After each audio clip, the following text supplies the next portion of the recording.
Хайырлы акшамлар, жұма күні епіңіз үшін хайырлы олсын. Бүгін Қырмыжғалынан 736 күні кетмекте. Эфирде Заман студияда Шевкет Аматулаев чалышмақта. ФСБ адвокат Эмиль Курбединовны яқаланған Қырым татарларыны қорчаламасындан четлештірді. Ләкин адвокатқа себеплеріні әліда ачықламадылар. О февральның 11-інде терроризмде қабатланып яқаланған Эмир Усейн Куку, Вадим Сирук, Энвер Бекиров и Муслим Алиевның векілі еді. Полагаю, я еще самого постановления не видел. Это мне стало известно от моего коллеги, который также по назначению был в этом деле. Он мне сообщил, что действительно вынесено такое постановление 3 числа, то есть от вчерашнего дня, о моем отводе. Я полагаю, что это как и по Севастопольским, в связи с тем, что якобы интересы моих подзащитных противоречат друг другу, что, конечно, сам по себе нонсенс, потому что они не сказали ни одного слова, и все по 51 статье отказались от дачи каких-либо показаний. Однако, что называется, действует по старой схеме, и опять такое постановление, и, скорее всего, я останусь у одного из 4, у кого именно, пока точно тоже сказать не могу, у кого они решили меня оставить. Күні бәрі Эмиль Курбединов апсте олған Муслим Алиевның мұражатын ачықлады. Оны Алиев февральның 29-ында Қырымның юқары Рус махкемесінде апске алуынығы бойынша шикаяты бақылған вақыт сеслендірген. Указывает на то, что считает это дело полностью политизированным в отношении него и других крымских татар, считает, что абсолютно никаких доказательств какой-либо его там причастности, либо организации, террористической организации нету. Он указывает на то, нет ни одного доказательства, что он занимался какой-то такой деятельностью, которая могла подпадать под понятие терроризм и так далее. И обращает внимание суда и призывает суд все-таки быть объективным, в отличие от следствия. И просил, конечно же, принять объективное решение, но, к сожалению, суд не принял его доводы, как, в принципе, и доводов защиты. Муслим Алиев артындан сентябрь айындан берлі көзеткенлер бұ ақта оның өмір арқадашы білдірді. Алиевны ФСБ терроризмде қабатлап февральның 11-інде яқалады. Өмір арқадашы бір өзі 4 баланен қалды. Қомшылары білдіргенне көре яқаланған бұтын вақыт құрыжылықнен оғрашқан. Бірде-бір тешкілятта иштирак етмеге вақты біле олмағанны білдірелер. Февральның 11-інде ФСБ онларнен Қырым татарлар евіне басып кіріп тинтувлер кечірді. 4 инсанны апрельның 8-не қадар апске алдылар. Ваше местонахождение, и как будет со спутника. Там левее столько-то градусов, правее столько-то шагов. Короче, мы поняли, что просто за нами следили уже, наверное, очень длительное время. Потом они сами сознали, сказали, что за ним ведется видео и аудионаблюдение с сентября месяца. Сюда они приехали искать оружие, наркотики, взрывчатку. Но этого они не нашли, но его задержали. Очень много времени, конечно, тратил на заработки. Потому что семья большая, расходы тоже, как говорится, растут. Очень редко бывал дома из-за того, что на нескольких работах сразу и рано уходит, поздно приходит. Бывало, что иногда вообще и не виделись. Человек, который занимается вот такой вот общественной работой, который все время старается заработать какую-то копеечку для своей семьи, еще дополнительно найти время, чтобы заниматься какой-то ерундой, которой его обвиняют. Но это абсурд. Я от лица всех соседей это говорю, что то, что даже вот ему предъявлено там участие в такой организации, но оно, наверное, требует какого-то там где-то еще отбывания. Но он-то был всегда на глазах, он дом, работа, все, работа, дом. Қырым-татар ресурс меркезі Қырымда февраль айында олған инсан ақлары бозылық жедвелін ачықлады. 29 күн девамында 40 инсан ақы бозылығы қайдетілген. Январда есе 13 қайде бозылығы қайдетілген еді. Русия есірлігінде болынған Украин учеджісі ве халық депутаты Надежда Савченко құры ачлық илан етті. Себебі махкеме оңа сонки чықыш yapmaға фұрсат бермеді ве сонки топлашывны мартын 9-на кечірді. О вақыт есе махкеме там қарар чықара біле. Прокуратура оңа 23 ел апс жезасыны белгілемеге талап етті. Я не признаю ни вины, ни приговора российского суда. В случае обвинительного приговора апелляции не будет. Я хочу, чтобы весь демократический и цивилизованный мир понял, что Россия – это страна третьего мира с тоталитарным режимом и диктатором-самодуром, в которой плюют на права человека и международное право. После приговора я продолжаю голодовку еще на 10 дней, пока приговор вступит в силу. Через 10 дней я объявляю сухую голодовку, и тогда у России есть не более 10 дней, чтобы возвратить меня в Украину, откуда похитили. И все эти 10 дней под воротами СИЗО будет день и ночь стоять моя сестра и будет ждать, выпустят меня или вынесут. И если вы ее посадите, то на ее место придет и станет моя мать. Ей 77 лет. Вы и ее посадите? Тогда на ее место станет моя подруга, мой друг, а за ними украинец за украинцем.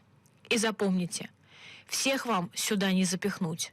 А пока мои соотечественники будут стоять, простые, честные и порядочные россияне с ближайших домов начнут им подносить горячий чай, бутерброды, теплое одеяло, потому что каждый из них понимает, что завтра на моем месте может оказаться ребенок каждого из них в этой тюрьме всех народов под названием Россия.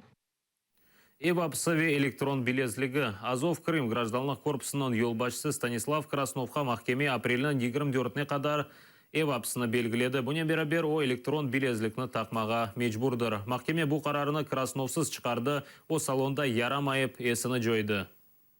Покласти на підозрюваного Краснова Станіслава Олександровича такі обов'язки, передбачені частиною 5 статті 194 КПК, а саме не відлучати з населеного пункту за місцем проживання без дозволу слідчого прокурора або суду, повідомляти слідчого прокурора або суду про зміну місця проживання або місця роботи, здати на зберігання до ГСО СБ України свій паспорти для виїзду за кордон, інші документи, що дають право на виїзд в Україну і в'їзд в Україну, носити електронний засіб контролю. Крымның жөнебінде арабаларына профессионаллар яқа бөлі ilk нәтижелеріні Москвадан келген эксперт ачықлады. Бұл хаберні Новости Крыма интернет агентлігі бері. Экспертна арабалары янған инсанлар өзлері давет еткен, чүнки ерлі полиция чықарған нәтижелеріне инанмайлар. Москвалы экспертның фікіріне көре арабалар яқылмасында аскерлерде олған патла фалетлері ішлетілген. Ади инсанларда оңа сербес ирішім йоқтыр. Ялтаның елінің башындан Ялта регионында 36 араба яқылды. Я здесь увидел однозначное использование инициирующего зажигательного устройства автономного содержания. Назвать используемое вещество пока не могу, но температура горения очень высокая из-за смешения определенных химических веществ, которые находились в разных емкостях. Плюс воздействие воды, которая использовалась при тушении, увеличило температуру горения на несколько сот градусов. Это было заранее продумано, ведь было понятно, что будут тушить водой. Я не исключаю использование и частей устройства из армейского обихода, которых нет в свободном доступе. Это однозначно не дети делали. Предварительно шла разведка местности, наблюдение, сама установка, отход. Все профессионально. Бұтын дүнияны ярдым еттілері. Бір ай евелсі Ислам Терек районының Золотое поле көйінде яшаған Ления Аджимуратова үйінде янғын юзберген еді. Қарт бірозы яша еді. Ярдым қолыны қырымның чешіт көшелерінден виатты Қытайы Украинадан ұзаттылар. Ләқайт олмаған иш адамлары, мұсылманлар жәмилерде де пара топлап, тамир ішлерінің кечірілмесіне ярдымжы олдылар. Ерлі сакинлер яғмур ве қар олғанына бақмадан күн чалышқанлар. Мартын эксінде Ления бита қырмызы ширет кесіп, оз евіне кірді.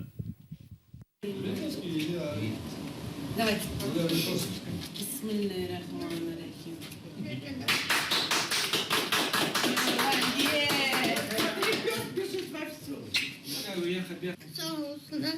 İslam sağ olsun. Rab sağ olsun. Şimdi yapanlar Allah sağlıklarını versin.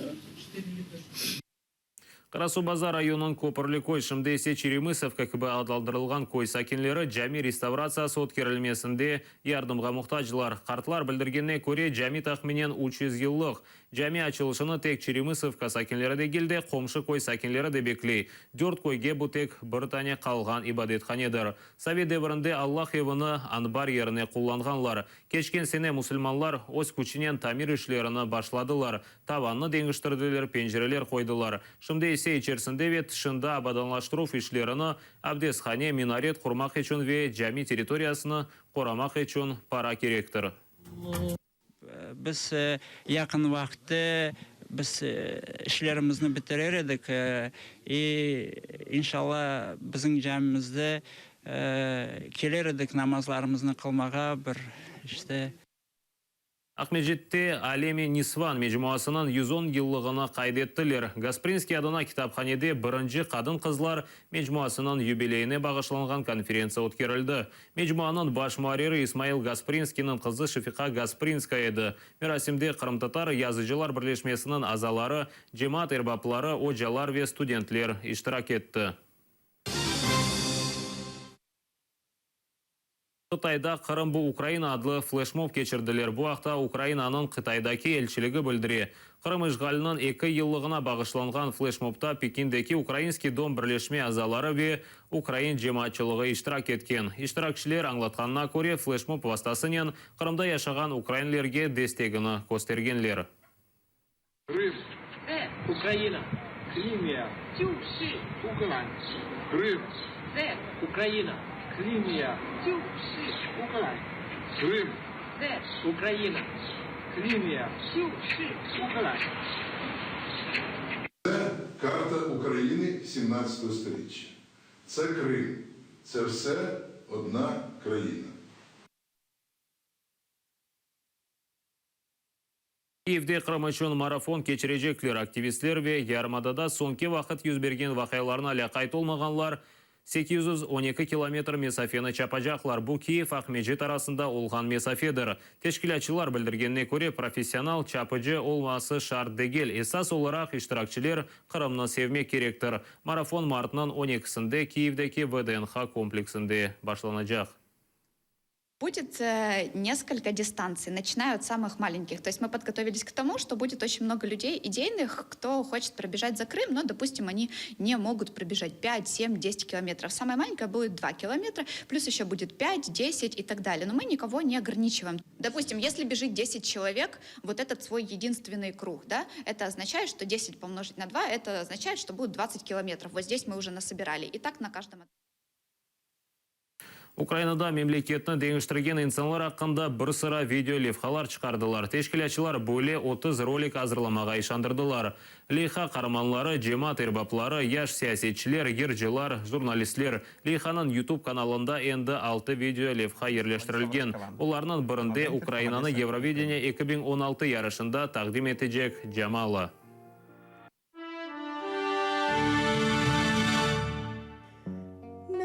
Hi, my name is Jamala. I'm a singer from Crimea, Ukraine. 250,000 Crimean Tatars, just like my parents, stayed in Crimea. I'm trying to do my best so people in Ukraine and abroad remember about them. This message is in my music. Чебурек ашап АТРге қол тут. Мартның 7-сінде Киевтегі Мұсафыр қавиханесі чебурек сатылышындан қазанған параларны бірінші Qrim-Tatar телеканалына дестек көстермек үшін айырacak. Қавиханя елбасшылығы білдіргенне көре тахменен 10.000 гривна топламаға умыт етелер. Топламасалар озынден қошмаға ишандыралар. Бұл акцияны февральның 24-інде башлаған АТРны құртарыңыз акциясы черчевесінде кечірелер. Бүгінге соңки хаберіміз еді. Ратлық күнлеріңізні файдалы кечіріңіз, бір-біріңізге мұқайт олыңыз. АТРден айрылмаңыз, көрішкенже.